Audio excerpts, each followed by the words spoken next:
வணக்கம் நண்பர்களே. சத்சங்கம் உங்களை அன்போடு வரவேற்கிறது. ம், நாம வந்து பாஷா வாயிஷ்லாக்க பார்க்குறோம். அதில் வந்து ஹஃப்தோராவை பார்க்க போகிறோம். ஸோ அதுக்கு முன்னாடி நாம் பெரஷத்துக்கு மறுபடியும் போக போகிறோம் ஆதியிலே. ஸோ இந்த பாஷா பகுதியில் என்ன நடக்குதுன்னு கேட்டிங்கன்னா, யாக்கோபு தேவதூதர்களை சந்திக்கிறானா எப்போ யாக்கோபுக்கு ஒரு சொப்பனம் வருகிறது. அதில் அவனை ஆண்டவர் சந்தித்து இந்த மாதிரி உன் தகப்பனுடைய தேவன், உன் முற்பிதாக்களின் தேவன், நான் உன்னை அழைக்கிறேன், நீ வா, நீ பெத்தேலில் பார்த்த தேவன், உன்னை நான் திரும்பி அழைக்கிறேன் வா அப்படின்னு கூப்பிடுறாரா. சரி, இவங்க ரெடி ஆயிட்டான், போலான் இருக்கான். அப்போ இது வந்து மக்னாயிம் அப்படிங்கிற ஒரு ஸ்தலத்தில் அவன் தேவதூதர்களை சந்திக்கிறான். ஸோ சந்திக்கிறானா, ஸோ ஒரு பெரிய சேனையை சந்திக்கிறான். ஸோ அவனுக்கு முன்னமே தெரிஞ்சிருது, ஸோ ஆண்டவர் இத்தனை பெரிய தூதர் சேனையோட வந்திருக்கிறார் அப்படிங்கும்போது நம்ம பயணம் இதுவா இல்லை, லகுவா இல்லை, ஏதோ ஒரு பெரிய பிரச்சனை நமக்கு முன்னாடி இருக்குது, அதனால ஆண்டவர் இப்படி தூதர்கள்லாம் அனுப்பியிருக்கார் அப்படிங்கிறது அவனுக்கு தெரியுது. ஆனாலும் இவன் வந்து ஒரு தூது அனுப்புகிறான், இது மாதிரி நான் வந்துட்டு இருக்கேன் அப்படின்னு சொல்லி அவன் சகோதரனுக்கு சொல்லும்படியாக ஆட்களை அனுப்புகிறான். ஸோ ஆண்டவர் என்னை ஆசீர்வதிக்கிறார், இப்படியெல்லாம் என்கிட்ட இருக்குது அப்படின்னு சொல்லி அவன் அண்ணனுக்கு தூது அனுப்புகிறான். இது மாதிரி நான் உன்னை சந்திக்க வரேன் அப்படின்னு சொல்கிறான். சொல்கிறானா. ஆனால் அவன் வந்து தூதன் வந்து என்ன சொல்கிறான், அதாவது என்ன சொல்கிறான்னா, இந்த மாதிரி உங்கள் அண்ணாட்ட போனோம், அவர் வந்து 400 பேரோட உன்னை எதிர்கொண்டு வருகிறேன் அப்படின்னு சொல்கிறாரு அப்படின்னு அவன் வந்து சொல்கிறான். ஸோ இப்போ என்ன, ஒரு சமாதான தூதுவன்கிட்ட கூட அவன் வந்து சண்டையத்தான் செய்திருக்கிறான். 400 பேரோட நான் வந்து உன்னை சந்திக்கிறேன்னு அவன் வந்து அறிவிப்பு செய்து வருகிறான் பாருங்க. ஸோ வரானா. மக்னாயிம்லாம் யாக்கோபு தூதனோடு போராடி கொண்டிருக்கிறார். சரி, போராடுறானா. என்ன மாதிரியான போராட்டம் நீங்கள் பார்க்கலாம். இது வந்து யூத பின்னியத்தில் அந்த தூதனோடு அவன் வந்து உறவு கொண்டாங்கிற மாதிரி வரும். ஸோ அப்போ என்ன, தூதர்களே நிறைய பேர் வந்திருக்காங்க, பேட்டில் ஃபீல்டு மாதிரி வந்திருக்காங்க, நிறைய ஒரு பெரிய சேனை வந்துக்கிறது. ஆனால் இவன் வந்து ஒரு தூதனோடு போராடினான்ங்கிற மாதிரி, அதாவது ஒரு ஆசீர்வாத தூதனோடு போராடின மாதிரி, என்ன சொல்றது, ஒரு ரெஸ்லிங், அதாவது ஒரு மல்யுத்தம் செய்த மாதிரி ஒரு செய்தி இருக்கும்.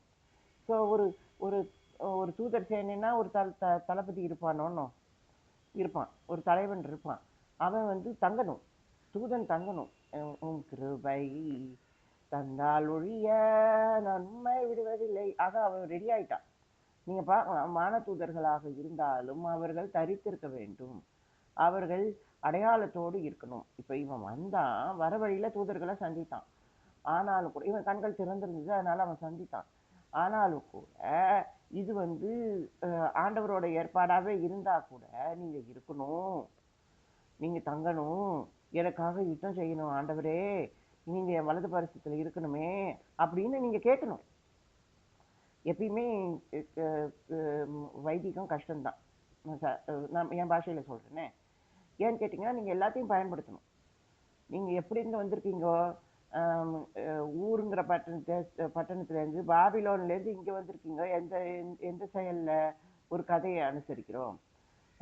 அங்கே வந்து ஒரு ஒரு ஒரு தாய் தந்தையர் இருந்தாகோ, ஒரு ஜீவ விருட்சம் இருந்தது, ஒரு நன்மை தீமையின் விருட்சம் இருந்தது, இப்படியெல்லாம் கதை இருக்குது. நான் இந்த கதையை அனுசரித்து இதில் இருக்கிற பொய்மையை நான் நீங்கி, அந்த கதையின் இழிவெல்லாம் நீங்கி, நாங்கள் கஷ்டப்படுறதெல்லாம் நீங்கி, நாங்கள் அந்த விக்கிரகங்கள் சூழ்ந்து இருக்கிற அந்த பட்டணத்தை நீங்கி நான் இங்கே வரேன். எங்கே வர, ஆண்டவர் என்னை கூப்பிட்ட இடத்துக்கு வர. நீ வனாந்தரத்துக்கு போ, நீ நீ இங்கே போ, இங்கே பாபிலோன்லாம் வந்து மிடில் ஈஸ்டர்ன் கிளைமேட்டு. இங்கே நீங்கள் இஸ்ரேலுக்கு போகணும்னு சொன்னீங்கன்னா, அதுவும் கோஸ்டல் இஸ்ரேலுங்கிறது மெடிட்டரேனியன் கிளைமேட்டு. அங்கே வந்து குளிர் அதிகம், இது அதிகம். ஆமாம் ஆமாம். இங்கே வந்து பார்த்தீங்கன்னா, இங்கே வந்து நல்லா இங்கே இருக்கிற சீதோஷனம் வேற, பாபிலோனில் இருக்கிற சீதோஷனம் வேற, அது வந்து ஈஸ்ட்டு. இது வந்து இட் இஸ் அரௌண்ட் வெஸ்ட். நீங்கள் வடக்க நோக்கி போகிறாங்க மாதிரி இருக்கும். சரி. இப்போ நாம் வருவோம். இப்போ வந்து இந்த கதையை நோக்கி நான் வருகிறேன். இப்போ அதுதான் நம்ம பெருஷித் பார்த்துன்னுக்குறோம். சரி. இப்போ தூதன் வந்தானா, இவன் பயன்படுத்த தயங்கவில்லை. அது சொல்லுங்க. அவனோடு அவனோடு யுத்தம் செய்கிறான். அவனோடு போராடுகிறான். ஸோ அப்போ நம்ம பார்க்குறோம், என்ன பார்க்குறோம்? நம்ம என்ன பேசுகிறோம்? சொல்லுங்க. ஒரு போராட்டம் இருக்குதோன்னும். ஒரு கஷ்டம் இருக்குதோன்னும். அதில் நம்ம நம்ம நம்ம குரலே போயிடுதோன்னோ, நம்ம பேசவே முடியலையோன்னோ. ஆமாம். நம்ம அப்படி என்ன போராடிட்டோம்? அதை சொல்லுங்க. அதில் என்ன சொல்லுங்க?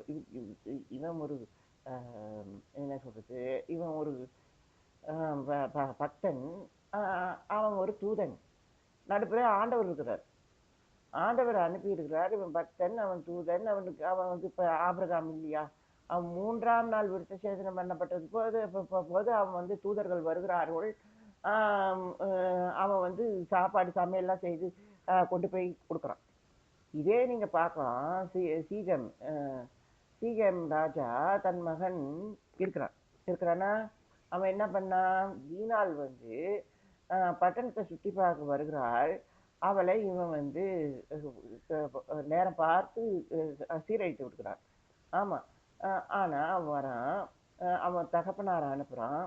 தகப்பனாரை அனுப்பி நான் வந்து பரியம் கொடுப்பேன், இது பிரைட் ப்ரைஸ் கொடுப்பேன், நீங்க என்ன கேட்டாலும் கொடுப்பேன் அப்படிலாம் சொல்றாங்க. இப்போ நீங்க அந்த பகுதியெல்லாம் நீங்க வாயிஸ்லாகலாம் பார்க்க போறீங்க.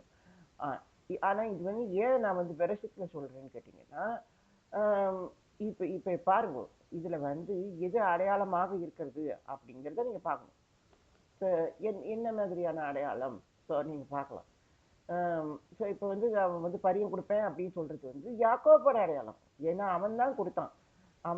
பிரைட் ப்ரைஸை அவன் தான் கொடுத்தான். யாருக்காக கொடுத்தான்? லேயாளுக்காக கொடுத்தான். அவன் ராகேல் நினச்சிக்கிட்டு கொடுத்தானா. அப்போ லேயால திருமணம் பண்ணான். அப்புறம் ஒரு வாரம் கழிச்சு, நான் வந்து ராகேலையும் நான் அவனுக்கு கல்யாணம் பண்றேன், நீ அவளுக்கும் பிரைட் ப்ரைஸ் கொடுக்கணும், அவளுக்கும் நீ பரியம் கொடுக்கணும் அப்படின்னு சொல்லும்போது நான் அவளுக்காகவும் கொடுப்பேன். ஸோ அப்போ எது நடந்ததோ அவன் மாமனார் வீட்டில் நடந்தது. எது நடந்ததோ அவன் வந்து கற்புள்ள ஒரு ஒரு ஒரு யசூரனாக ஒரு ஒரு நல்ல நிலைமையில இருக்கும்பொழுது அவன் பிரைட் ப்ரைஸ் கொடுத்தான். உன்ன மாரி சீரழிச்சுட்டா கொடுத்தான்? சொல்லுங்க. நீ தகப்பனாருடைய மரியாதையும் கெடுக்கணும்னு பார்க்குறாய், என் பெண்ணோட மரியாதையும் கெடுக்கணும்னு பார்க்குறாய். ஸோ கேளுங்க, அந்த பகுதியில் வரும் வாசலுக்கு வந்தவர்கள் அப்படின்னு சொல்லியிருக்கு. அதாவது வாசல் கிட்ட போய், அதாவது இவன் என்ன பண்றா, லேவியும் சிமியோன் வந்து சேஷ்டபுத்திரன், முதல் பையன். லேவி வந்து வாக்கு பண்ணப்பட்டு ஆசாரிய பரம்பரை. அப்படித்தான் இருக்கு. ஆசீர்வாதத்தின் செயல் அப்படித்தான் வரப்போகிறது. ஆனா இவன் சேஷ்டபுத்திரனாக இருக்க தகுதி இல்லாம, இவ லேவியனாக ஒரு ஒரு ஆசாரிய ஊழியத்துக்கு தகுதி இல்லாம, ஆமா, ஒரு ஆசாரியனா எப்படி இருக்கணும் நீங்க பார்க்கலாம். அரசனுக்கு சமமா இருக்கணும். ஸோ இப்ப வந்து யூதா வந்து அரச கோத்திரமாக போகிறது. ஏன் எப்படி? அது சொல்லுங்க. அவன் வந்து பலமா இருக்கிறான், அவனுக்கு வந்து ஒரு யுத்த வீரனாக இருக்கிறான், அதனால அவனுக்குள்ள ஒரு ராஜா இருக்கிறான் அப்படின்னு சொல்றாங்க. ஆனா உண்மையான ராஜா ஆண்டவர் தான். ஸோ இப்போ நமக்கு ராஜாவின் வாக்குத்தத்தம் இருக்குது. யாக்கோபே நமக்கு ராஜா இருக்கிறாரு. அவர் வந்து யூதா கோத்திரத்துல இருந்து வராரு. அவர் வந்து வாக்கு பண்ணப்பட்ட மெசியா அப்படிலாம் அவன் நினைக்கலாம். உண்மைதான். ஆனா மேசியாவாகவே இருந்தாலும் அவர் அனுசரிக்கும் கூடாரம் இருக்கிறது. அவர் அனுசரிக்கும் லேவியன் இருக்கிறான். அவர் லேவியன் தொகை எண்ணப்படுதல் அப்படிங்கிற விஷயத்தெல்லாம் ராஜாவும் போகணும். ராஜா பானபலியாக இருக்கணும். கூடாரமே ராஜ்யம், கூடாரமே அரசன், ஆண்டவரின் சிங்காசனமே நம்மளுடைய பிரமாணம் அப்படின்னு சொல்லி நம்ம வாழ போகிறோம். ஆனா பாருங்க என்ன நடக்குது. இப்போ ராஜாவா இருக்க வேண்டிய ஒரு ஒரு ஒரு ஒரு உயர்ந்த ஸ்தானத்துல லேவியனா இருக்க வேண்டிய லேவியனுக்கு அந்த ஸ்தானம் போயிடுச்சு. இப்ப சாமுவேல் கஷ்டப்படுறாரு. ஏன் நான் உங்களுக்கு பத்தாதான்? நான் உங்களை நியாயம் விசாரிச்சேனே போதாதா? இப்போ ஏன் ராஜாவை கேட்குறீங்கோ? ஏன் மடைமாற்றப்படுறீங்க? என் பிள்ளைங்க சரியில்லை, சரி. ஆனா அபிஷேகத்துக்குரியவர் ஒரு ஒரு லேவியன் தான், ஒரு கூடாரம் தான், கூடார அனுசரிப்பு தான். ஆனால் பாருங்க இவர் தேடி 7 நாள் கஷ்டப்பட்டு ஈசாயின் அடிமரம் துடித்ததுங்கிற மாதிரி ஈசாய் வந்து ஒரு ஜூவாக இருக்கிறானா ஆஃப் ஜூவாக இருக்கிறானா அதெல்லாம் தெரியாது. ஆனால் அவன் பிள்ளைகள் தெரிந்தெடுக்கப்பட்டிருக்கிறார்கள். அதனால நான் போய் தேடி கண்டுபிடிச்சி ஆட்டு மந்தையிலேருந்து அவனை அபிஷேகம் பண்ணுறேன்னு பண்ணுறார். ஸோ இப்படியெல்லாம் நடக்குது. நீங்கள் வந்து பெரஷிட்டு பார்ப்போம். சரி பார்ப்போம். இப்போ வந்து நாம் வந்து ஏசாவின் நிலைமையில இது உபத்தியாதித்த கிருஷ்ண புத்தகத்தை நம்ம கொஞ்சம் பார்க்கலாம். ஆமாம், இதில் வந்து முதல் வசனத்தை பாருங்க. நியூ இன்டர்நேஷ்னல் வெர்ஷன்ல this is what the sovereign Lord says about Edom. We have heard a message from the Lord. An envoy was sent to the nations to say, rise, let us go against her for battle. Let us go against her for battle. அப்போ பாருங்க, against her, அவளுக்கு விரோதமாக நாம் களம் காண்போம் அப்படின்னு சொல்லும்போது, சரி ஏன் இங்கே அவளுங்கிற பதம் பயன்படுத்தப்பட்டிருக்குது? இங்கிலீஷ் தான் அவள்னு இருக்குது. தமிழில் ரொம்ப நாகரிகமாக அவர்களுடையங்கிற மாதிரி வரும். ஸோ ஏன் இப்படி ஒரு பெண் பதம் பயன்படுத்தப்படுகிறது? ஏன்னா புஸ்தகம் பெரஷிட்லேருந்து ஆரம்பிக்குது. அதனால தான் நான் உங்களுக்கு பெரஷிட்டை சொல்லிட்டு அடுத்த பகுதியாக நான் வந்து வாயிஷ்லாக சொல்லலான்னு இருக்கேன். ஸோ பாருங்க, இப்போ இந்த ஹர் அப்படிங்கிற அந்த அதாவது அவள்ங்கிற அந்த பதத்துக்கான செய்தி என்னன்னு கேட்டிங்கன்னா குற்றச்சாட்டு. இப்போ தோட்டத்தில் என்ன நடக்குது? ஆதாம் இருந்தா, ஏவாள் இருந்தா, சாத்தா இருந்தா, இது வந்து சர்ப்பம் அந்த பாம்பு இருந்தது. இப்போ என்ன சொல்றா? இந்த பாம்பு என்ன ஏமாத்திட்டு அப்படின்னு அவ குற்றச்சாட்டு பண்றா. குற்றச்சாட்டுல ஏதாவது தப்பு இருக்கா? இல்லை, தப்பு இல்லை. ஆனா நீங்க வந்து நியாய விசாரணையின் போது குற்றச்சாட்டுனால என்ன பிரயோஜனம் இருக்கு? நீங்க சொல்லுங்க. நீங்க நான் ஏமாற்றப்பட்டேன்னு சொல்றதை விட்டுட்டு இது என்ன ஏமாத்திருக்குன்னு சொல்றதுனால உங்களுடைய சாட்சி இதுவாயிடுது, டைல்யூட் ஆயிடுது. உங்க சாட்சி கஷ்டப்படுது. ஆமா, ஏன்னா உங்க அடையாளத்தை தான் நாம சாட்சி எடுப்போம். நீ என்னமா சொல்றேன்னு தான் விசாரிப்போம், விசாரணை நடக்கும். அவன் வந்து இல்ல நீ வந்து பாம்பை விசாரிக்கணும், அதுதான் என்னை ஏமாத்திட்டு அப்படி சொல்றான். இவனை கேட்டா இவன் வந்து என்ன என் பொம்மநாட்டி என்னை ஏமாத்திட்டா, நீ கொடுத்த பெண்ணுன்றான். அப்ப பாருங்க இவன் எந்த அளவுக்கு நிர்வாணியா இருக்கான், எந்த அளவுக்கு உணர்வுல இருக்கான்னு பாருங்க. அப்ப ஆண்டவருக்கு என்ன வேற வேலையே இல்லையா? அப்ப பொண்ணாவே கொடுத்துனே இருக்கணுமா? அப்ப அவன் பெண்ணுங்கிற பதத்தை ஆரம்பிக்கும் போது இவ வந்து நீ கொடுத்த பெண்ணு இவ தப்பு பண்ணிட்டா, அப்ப எனக்கு இன்னொரு பெண்ணு கொடுப்பாரு ஆண்டவர் அப்படின்னு நினைச்சுன்னுக்கிறான். எதுக்கு ஆண்டவர் அப்படி செய்யணும்? நீ முன்ன பண்ண அறிக்கை என்ன? இவள் என் எலும்பு நீ எலும்பும், என்னோட என்னுடைய என்ன சொல்றது, என்னுடைய தோழி, என்னுடைய பிரிய சகி அப்படிலாம் சொல்றாங்க இல்லையா? அந்த மாதிரி. So she is of my mind, she is of my நான் வளர்த்த மரம், என்னுடைய ஜீவ விருட்சம் அப்படின்னு அவன் சொல்றான். ஆமா, இப்ப நீங்க பார்க்கலாம், இவ்வளவு டேட்டாஸ் இருக்குதுங்க. நன்மை தீமை விருட்சம் வளர்க்கப்பட்டிருக்குது, ஒரு கற்பனை விருட்சம் வளர்க்கப்பட்டிருக்கிறது. இங்க தேவதூதர்கள் என்ன பண்றாங்க? இவர்கள் மிஞ்சி வந்து நம்மளுடைய ஜீவ விருட்சத்துக்கு வந்துடக்கூடாதுன்னு ஜீவ விருட்சத்தை தடை பண்றாங்க. அப்ப யோசிச்சு பாருங்க நிலைமை எப்படி இருக்கு. நீங்க ஜீவ விருட்சத்தின் நிர்பந்தமாக்கப்பட்டிருக்கிறீர்கள். ஜீவ விருட்சத்தை நீங்க பெற்றே ஆக வேண்டும், அதுதான் உங்கள் பரிகாரம் அப்படிங்கிறது நம்ம கூடாரத்தை பார்த்து தெரிஞ்சுக்கிறோம். கூடாரத்தின் மகாபரிசுத்தலத்தின் பெட்டி ஜீவ விருட்சத்தின் மையமாக இருக்கிறது. ஸோ அப்படின்னா ஆண்டவர் ரெடி பண்ணணும்னு சொல்லிட்டு இருக்கிறார். ஆனா இவங்க கீழே வந்து ஒரு காளை கன்றை உருவாக்கி, ஐயோ மலையப்ப சுவாமி, அது அண்ணாமலை அப்படிங்கிற மாதிரி போயிட்டாங்க. ஏன் இந்த மாதிரி நடக்குது? நீங்க பார்க்கலாம், அந்த சீகேம் வந்து வேலி ஒரு 2 மலைகள் சூழ்ந்த ஒரு பிரதேசம். சீகேம்ங்கிறது வந்து ஒரு 2 தோள்கள் அப்படின்றமா. ஒரு கர்சிம் மலை, நேபாள் மலை, அதுக்கு நடுப்புற வந்து இந்த இது இருக்கு, சீகேம்ங்கிற இந்த பட்டணம் இருக்கிறது. புல்வெளி தான், வயல்வெளி தான். இப்ப இவங்க என்ன கேட்குறாங்கோ, நாங்கள் வந்து விருத்தசேதனம் பண்ணப்பட்டவர்கள், நீ வந்து அப்படி ஒன்று அடையாளம் இருந்தால் தான் நீ எங்கள் வீட்டில் சம்மந்தம் பண்ண முடியும், அதாவது உங்களுடைய ஆண்கள் அப்படின்னு சொல்கிறாங்க. இவங்க என்ன சொன்னாங்க? வாசலில் இருந்தேன்னு சொல்கிறாங்க, வாசலில் அழைக்கப்பட்ட. ஸோ அப்போ இவன் என்ன பண்ணியிருக்கான்? தண்டவரை போட்டிருக்கான். இந்த மாதிரி பொண்ணு கொடுக்குறேன்னு சொல்லியிருக்காங்கோ, நீங்க எல்லாரும் வரணும், இந்த சம்பிரதாயத்தை சேரணும். ஆக இவன் வந்து சீகேம்னு பேர் வைக்கும்போது, சீகேம்ங்கிறது ஆபிரகாமிய உடன்படிக்கை வருது. ஆபிரகாம் கிட்ட சீகேம்ல ஆண்டவர் உடன்படிக்கை பண்ணிட்டா அது அந்த அவனுடைய தேசமாகவே இருக்குது, அவனுடைய எல்லையமாகவே இருக்குது. அப்படி இருக்கிறப்ப இவன் வந்து சொல்றான், நான் உனக்கு என்ன வேணா கொடுப்பேன். நீ ஏன் அப்படி சொல்லணும்? நீ என்ன கொடுப்பேன்னு சொல்லணும். இப்ப ஏவாளுக்கு நடந்தது தான் இவனுக்கு நடக்குது, சீகேமுக்கு நடக்குது. நீ என்ன கொடுப்பேன்னு நீ சொல்லணும். நான் இதெல்லாம் கொடுப்பேன் அப்படி சொல்லணும். நீ என்ன கொடுக்குறேங்கிற? என் தேசத்தை கொடுக்குற. இது தேசமே இது என் பாட்டனோடது. யாருக்கு? லேவி சிமியோனுக்கு பாட்டனுடையது. ஸோ அப்படி அப்படி கொள்ளு பாட்டனுடையது. ஆமா, ஏன்னா பாட்டன் வந்து ஈசாக்குடைய தகப்பன் ஆபிரகாம், கொள்ளு பாட்டனோடது. ஸோ அப்படி இருக்கும்போது ஸோ ஒரு ஒரு இது இருக்குதுங்க. நீங்க வந்து அவன்கிட்ட பேசிக்க கூடாது. இது மாதிரி ஒரு சம்பிரதாயம், நீங்க என்ன விருத்தி சேதன சம்பிரதாயம் ஒரு சாதாரண விஷயம்னு நினைக்கிறீங்களா? 100 வயசுல அவன் பண்ணிட்டான். 3ஆம் நாள் விருந்து செய்தான். ஸோ பாருங்க, இவன் 3ஆம் நாள் இவங்களுக்கு நோவு எடுக்குது. பாருங்க, ஒரு வித்தியாசம் இருக்கிறது. எது ஒரு செயலோ, எது வாழ்வின் கட்டளையோ, நீங்க அது வந்து அந்த நபரை பொறுத்து இருக்கிறது. அப்ப நீங்க பார்க்கலாம், இஸ்ரவேலர்களுக்கு ஏன் அது வழங்கப்படுதுன்னா, இவங்களும் 200 வருஷம் வாழ மனுஷங்க. இவங்க அதிக நாட்கள் கொண்ட மனிதர்கள். இப்ப சீகேமியன்னு நீங்க அப்படி கம்பேர் பண்ண முடியாது. ஆனா இவங்க ஆபிரகாமின் அடையாளத்துல போகணும், தேச எல்லைகள் நமக்கு முத்திரையா இருக்கணும், ஜீனால் வந்து ஒரு ஒரு பலியாடு ஆயிடணும், நம்ம வந்து இவங்க குடும்பத்துல சேர்ந்தணும், இவங்க பெண்கள்லாம் வேணும் அப்படின்னு நீங்க நினைக்கிறாங்க. ஒரு கலப்பு பண்ணிக்கலாம்னு நினைக்கிறாங்க. தப்பு. ஆமா, அதை ஆதாமே செய்யலைங்க. நீங்க அதை பார்க்கலாம். அவன் வந்து என் எலும்பில் எலும்புன்னு அவன் சொல்லும் போது நீங்க பார்க்கலாம். இந்த இந்த செடி விஷயங்கள், இந்த பூ மலர்கள் விஷயத்துல, இந்த செடி விஷயத்துல செல்ஃப் பாலினேஷன் இருக்குது, கிராஸ் பாலினேஷன் இருக்குது. மகரந்த சேர்க்கையில ஒரு செடி தன்னோட செடியோடயே வந்து மகரந்த சேர்க்கை பண்ணிடுச்சுன்னா அது வந்து செல்ஃப் பாலினேஷன். ஏதோ ஒரு வண்டு வருது ஒரு செடியில பாலினேட் பண்ணுதுன்னா அது செல்ஃப் பாலினேஷன்.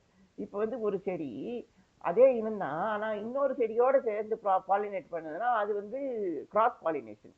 ஸோ அப்போ நீங்க ஒரு ஒரு ஒரு செடியை நடுறீங்கன்னா 2 செடியா நடுங்க. இப்போ நீங்க ஒரு பாவக்காய் விதை போடுறீங்க, போடுங்க. ஆனா நீங்க வந்து ஒரு விதை போடாதீங்க, ஒரு கொடியை ஏத்தாதீங்க, 2 கொடியை ஏத்துங்க. 2 கொடி 2 3 4ன்னு ஏத்துங்க. ஒரு ஒரு இடத்துல இருக்கிற ஒரு 4-5 விதை போடுங்க. அப்பதான் வந்து இந்த விதை அந்த விதை, இந்த செடி அந்த செடியோட சேரும் அப்படிங்கும். ஸோ இப்போ நீங்க பார்க்கலாம், எதுவா இருந்தாலும் இப்போ நீங்க வந்து ஒரு புது வெரைட்டியை கொண்டு வந்துட முடியாது. இப்போ நீங்க வந்து இப்போ இந்த பாவக்காய் நெறி பாவக்கான்னு சொல்லுவாங்களே, இந்த பாவக்காய் பெரிய பாவக்காய், ஸோ இது ரெண்டுத்தையும் நம்ம வந்து பாலினேட் பண்ணிக்கலாமா? அது அது அது வந்து சாத்தியம் இல்லை. ஏன்னா முதல் தலைமுறையில அது வராதான். எந்த செடி எது கொடுக்குமோ அதான் கொடுக்குமா. ஆனா அடுத்த தலைமுறை வரும்போது அது வந்து கிராஸ் பாலினேஷன் ஆயிருந்ததுன்னா அதுல வந்து ஒரு புது வகையான வரும் அப்படின்னு சொல்றாங்க. ஸோ அப்ப பார்க்கலாம். இப்ப அடிமை எப்பயுமே செல்ஃப் பாலினேஷன் தான். ஆமா, நான் எப்பயுமே ஒரு என்ன சொல்றது, துன்பப்படுகிறேன். இந்த இந்த இந்த இந்த வைதிக விஷயத்துல நான் ரொம்ப கஷ்டப்படுறேன். ஏன்னு கேட்டீங்கன்னா, ஏன்னா நம்ம எல்லாத்துக்கும் நாமளே கணக்கு கொடுக்கறது. தூதன் வருகிறான்னா நம்ம பயன்படுத்த வேண்டியிருக்குது. நீங்க பார்க்கலாம், நான் செஞ்ச இது இதெல்லாம் வைதிகம்லாம் பார்த்தா எனக்கு இந்திர பதவி தான் கொடுக்கணும். இந்திரன் வந்தான்னா நம்ம என்ன சொல்ல முடியும்? அவன் சொர்க்கத்தின் உணர்வோடு வருகிறான். சொர்க்கம் எப்பொழுதும் உங்களுக்குள்ள பெற்றுக்கொள்ளும். நீங்க அதை தெரிஞ்சு கொள்ளுங்க. அவன் தொடை சந்தை சுலுக்கினதுன்னு சொல்றான். அப்ப பாருங்க எந்த அளவுக்கு அவன் உணர்வெல்லாம் எடுத்துட்டு போறான். எடுத்துட்டு போறான். பிகாஸ் பேட்டில் ஃபீல்டு இருக்குது, நீங்க காவல் செய்யணும். பட் இதெல்லாமே ஒரு ஒரு இதுதானே, கற்பனை தானே. அவன் வரான், நானும் ஒரு பேரோட வரான், அவனை வந்து ஏத்து போராட போறாங்க. உணர்வு தான் விஷயம், உணர்வு தான் விஷயம். 400 பேரையும் நான் சமாதானம் பண்ணணும்னா இவ்வளவு பரிசு கொடுக்கணும். ஆனா இவன் பரிசு கொடுத்தாலும் அவர்கள் ஏற்பார்களா? பரிசை கொடுத்து வாங்கிட்டு என்ன பண்ணுவாங்க? இன்னும் பெருசா பெருசா பேட்டில் பண்ணுவாங்க, பின்தொடருவார்கள். அப்படிதான் நடக்கும். ஆனா ஏசா வந்து சாட்சி சொல்றான் பாருங்க.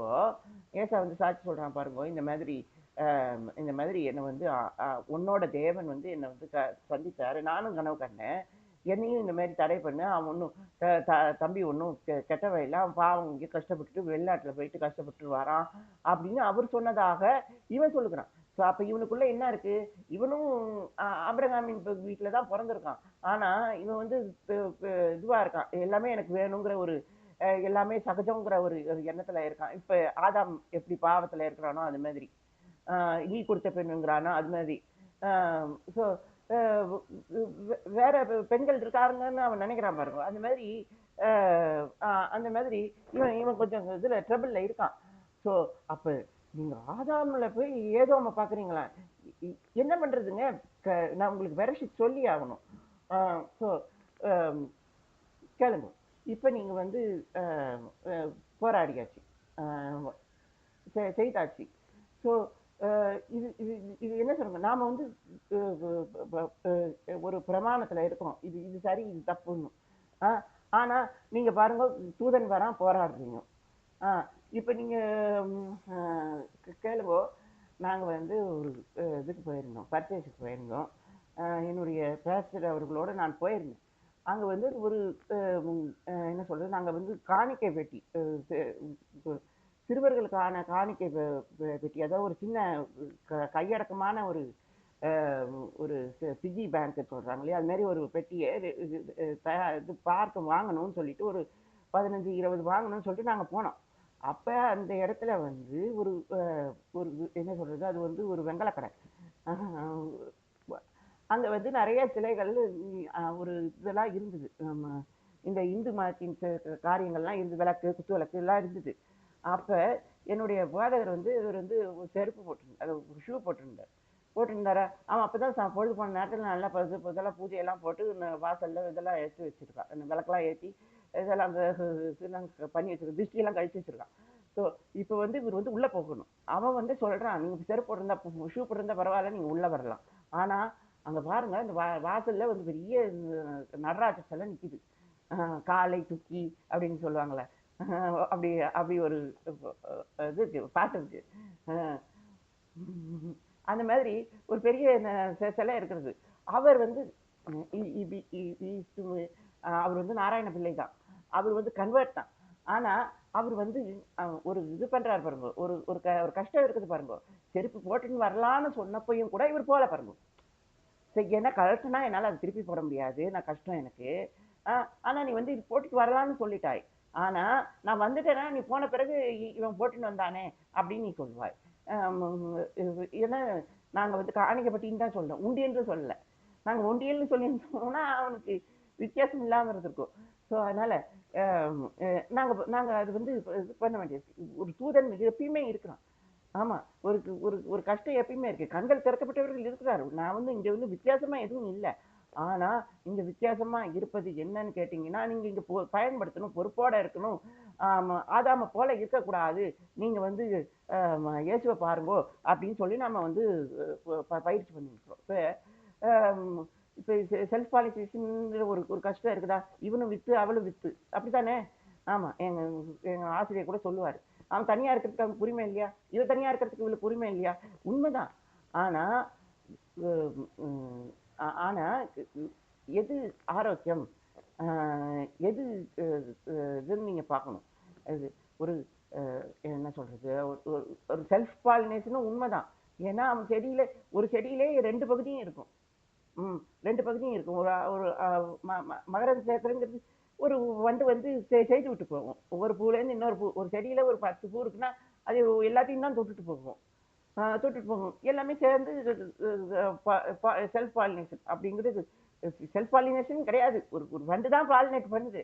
ஆனா ஒரே செடிக்குள்ள நடக்குது அப்படின்னு பார்க்கணும். அப்படிதான் நம்ம பார்க்கணும். ஸோ அப்ப கிராஸ் பாலினேஷன், இந்த வண்டி இங்க இருந்து அங்க போயிட்டு அப்படின்னு சொல்லுவாங்க. ஸோ எதுவா இருந்தாலும் எதுவா இருந்தாலும் செடி ஜீவ விஷயமா இருக்கும்போது, செடி ஆரோக்கியமா இருக்கும்போது அது ஒரு விஷயமே இல்லை. செல்ஃப் பாலினேஷன் விஷயம் இல்லை, கிராஸ் பாலினேஷன் விஷயம் இல்லை, அது ஆரோக்கியமா இருக்கும்.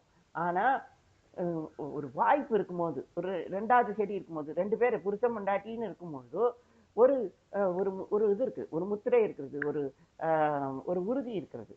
ஆமா, ஒரு உறுதி இருக்குது. காத்துல கூட இவங்க பாலினேட் ஆயிடலாம். ஒரு ஒரு வண்டு வந்து செய்யணுங்கிற அவசியம் இல்லை.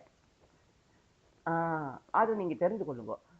ஒரு ஒரு செடி இன்னொரு செடியோட பேசி காய் கொடுக்கும். சரி. அப்புறம் நம்ம வந்து பெரஷிட்ல என்ன கண்டுபிடிக்கிறோம்? வித்து அப்படிங்கிற வாங்கணும். இப்போ வந்து என்ன செய்யணும், ஜீவ விருஷம் எப்போ வரும்னு கேட்டீங்கன்னா, நீங்க கிராஸ் பாலினேட் ஆகும்போது தான் கிடைக்கும். என் வித்து உன் வித்து அப்படிங்கும்போது நான் மனசு திரும்பிட்டேன்.